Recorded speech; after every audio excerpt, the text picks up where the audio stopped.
What's up, everybody, and welcome to Read the Bible with me. I'm Stan Jr., and today we're looking at chapter 22 of the book of 2 Chronicles. If you're new here, please click the subscribe button and turn on your notification bell. We post a new reading every morning at 7 a.m., and we would love to notify you when we do, so you'll never miss a video. As well as, if you are a Bible Club member, supporter of the ministry, I'm grateful for your $10 a month. We buy Bibles and send them out to persecuted Christians around the world, as well as support missionaries in their endeavors to spread the gospel of Jesus around the world. We do that each month with your $10 donation. We're grateful for it and thankful for it. If you're a Bible Club member, please like this video and leave a white flag below. That helps me know that you watched it and you were here with me, all right? God bless you. Let's look at chapter 22 of the book of 2 Chronicles. It says, "And the inhabitants of Jerusalem made Ahaziah, his youngest son, king in his place. For the band of men that came with the Arabians to the camp had killed all the older sons. So Ahaziah, the son of Jehoram, king of Judah, reigned. Ahaziah was 22 years old when he began to reign, and he reigned 1 year in Jerusalem. His mother's name was Athaliah, and granddaughter of Omri. He also walked in the ways of the house of Ahab, for his mother was his counselor in doing wickedly."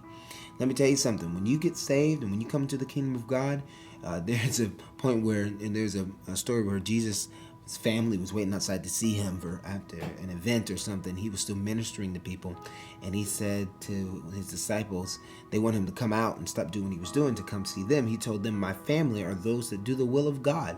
And he means that quite literally. Your family are those who do the will of God. You can choose your family, but you can't choose your relatives. Relatives are who you're related to by blood, but your family is the people that you decide to do life with on a regular, intimate basis. Those people, if you're a believer, need to also be believers. Absolutely. So he's saying, my family are only those that do the will of the Lord. And so we see here that this guy did not take that advice, and he listened to his mother, and she counseled him in wickedness. He did what was evil in the sight of the Lord, as the house of Ahab had done. For after the death of his father, they were his counselors to his undoing. You see that? They counseled him to undo everything Jehoshaphat had set up. He undid stuff.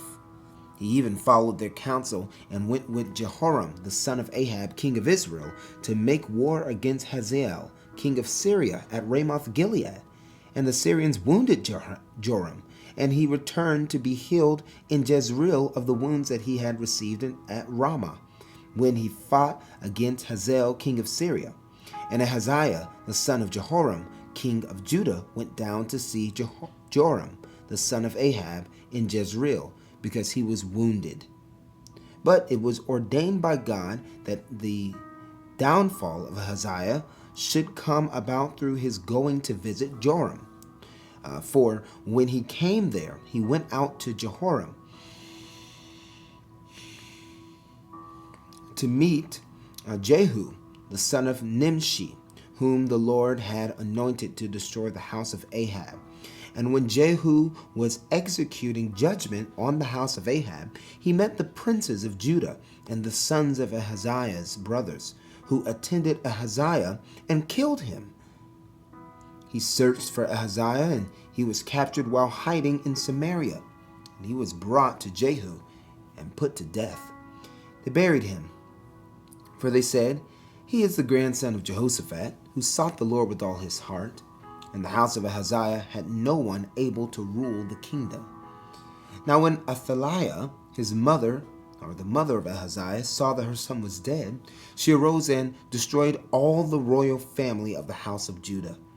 But Jehoshabeath, the daughter of the king, took Joash, the son of Ahaziah, and stole him away from among the king's sons who were about to be put to death, and she put him and his nurse in a bedroom.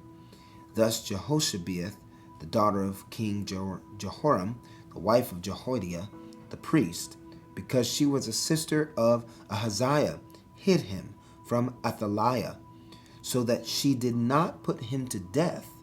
And he remained with them 6 years, hidden in the house of God, while Athaliah reigned over the land. And that was chapter 22 of the book of 2 Chronicles. A lot going on here. Infighting, family fighting, same stuff. There was a little more extreme here, but it's still the same stuff we see here, that it's family unrest in the family. And that's because the family's not submitted to God. Once you submit to God, and the man of the house, or if it's just a single mother, the woman of the house comes and submits her life to God, everyone else is going to fall into that space. You have to set the tone and say, this is, as for me and my house, we're going to serve the Lord. Nobody, you see that nowhere in this family system here. It is completely poisoned and broken, and it's coming to an end. And it came to an end, a terrible end. Athaliah putting her own family members to death. It's crazy, because she wanted to secure her seat in the kingdom. God hated that. He despised that. And so they all died terrible deaths. That was chapter 22, 2 Chronicles. Thank you so much for reading along with me today. Next time I see you, we'll be reading chapter 23.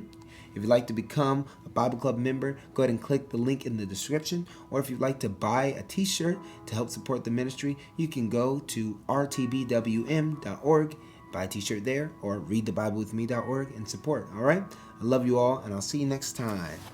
Peace.